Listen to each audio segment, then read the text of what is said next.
Just a quick one this time. I got my Firebox Nano. I've got an old t-shirt full of holes. I'm out in the woods. I'm going to try and make some charcloth.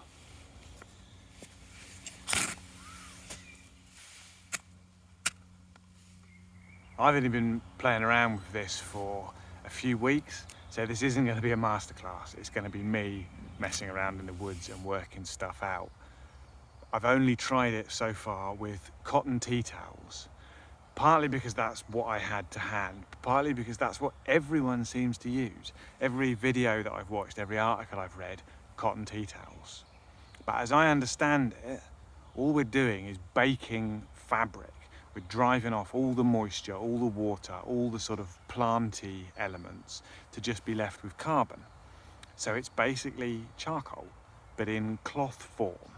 And it takes a spark really easily because massive surface area, I'm guessing. I don't know for sure, but I can't see why any organic, planty, fibrous material shouldn't work just as well as a cotton tea towel. So today I'm on linen. This is a John Lewis 100% linen top because only the poshest charcloth will do for me. One thing that I have found is you don't want your fabric to be stuffed too tight into the tin, otherwise it doesn't cook in the middle. So all I'm doing is cutting this into strips, and then I'm going to lay it very, very loosely into the tin, just so it's got a bit of airflow around it and the stuff we don't want in there can escape more easily.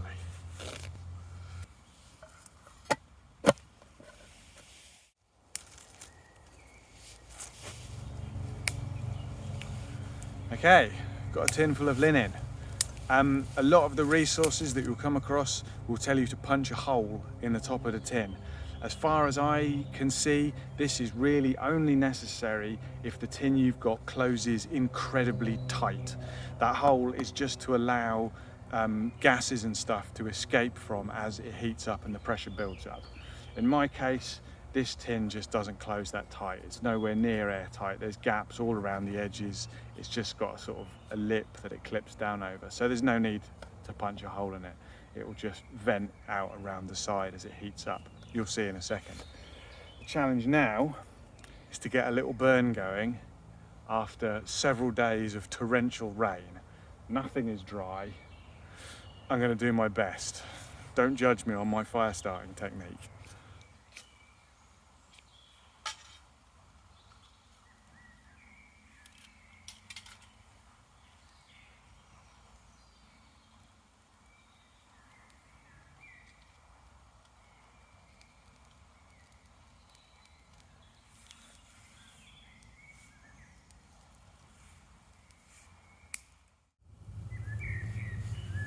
Well, I'm not going to lie, that was a massive chore. That took a lot longer than I meant it to, but I've just about got it stable, I think. So I'm going to pop the tin on now and just keep feeding the fire, and we'll see what happens.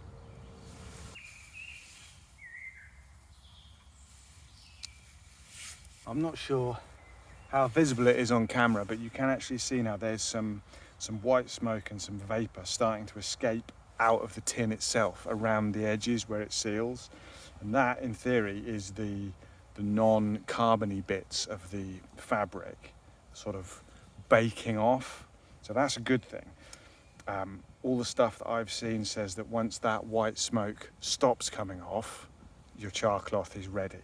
So we're going to keep an eye on that, and hopefully it won't all catch fire. We shall see.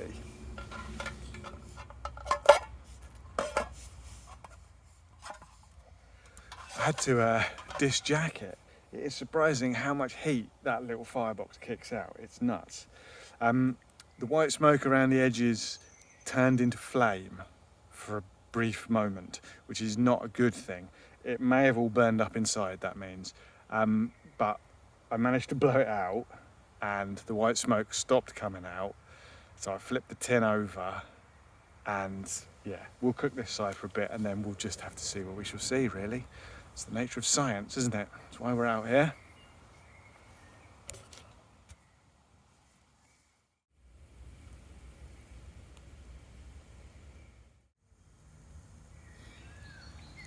There is something very, very pleasing about just sitting and tending to a small fire.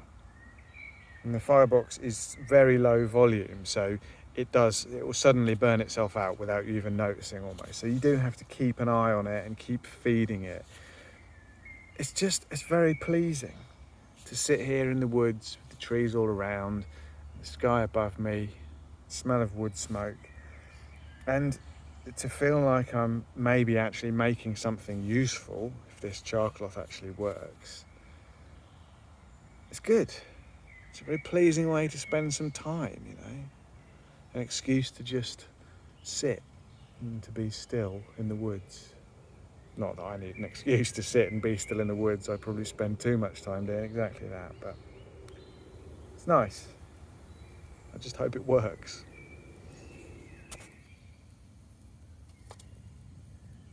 I've used up the bundle of sticks that I collected now, and this last fill is starting to burn itself down, so I'm going to let this one burn out. Then we let the tin cool down, because apparently if you open the tin when it's still hot, when the contents is still hot, it can spontaneously combust when the oxygen hits it. So I'm going to let it all cool down, and then we'll have a look inside and see whether there's anything useful in there.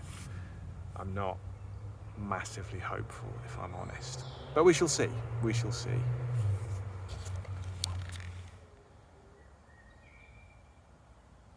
Right, moment of truth. The sky is beginning to look a little rainy. The tin is now cool to the touch. So I'm going to open it up and see if we've been successful.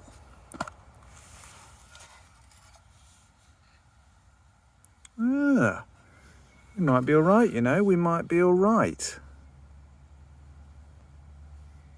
I'm pleasantly surprised. I think we've actually done okay. I guess that moment when there was flames coming out of the tin, that was just the gases and the chemicals getting forced out of the cloth, coming out of the tin and burning as soon as they hit the oxygen in the air. So actually it looks like we've done pretty well. It's black, it's fragile, it looks like cloth, but it's kind of like charcoal. I guess the real test now is to throw a spark on it and see whether it takes or not.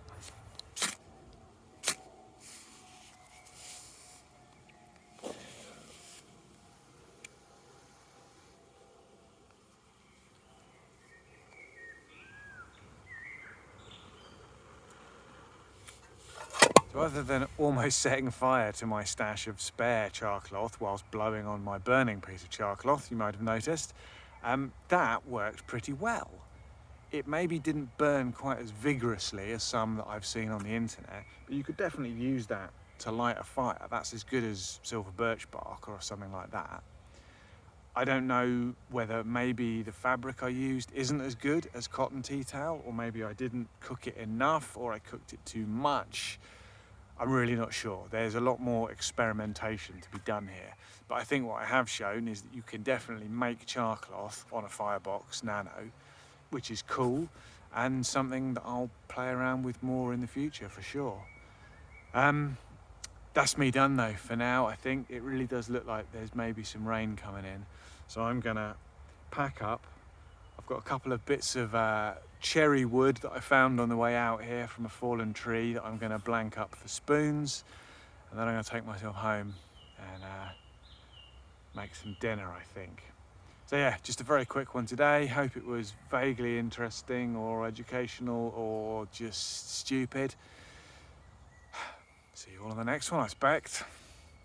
Bye now.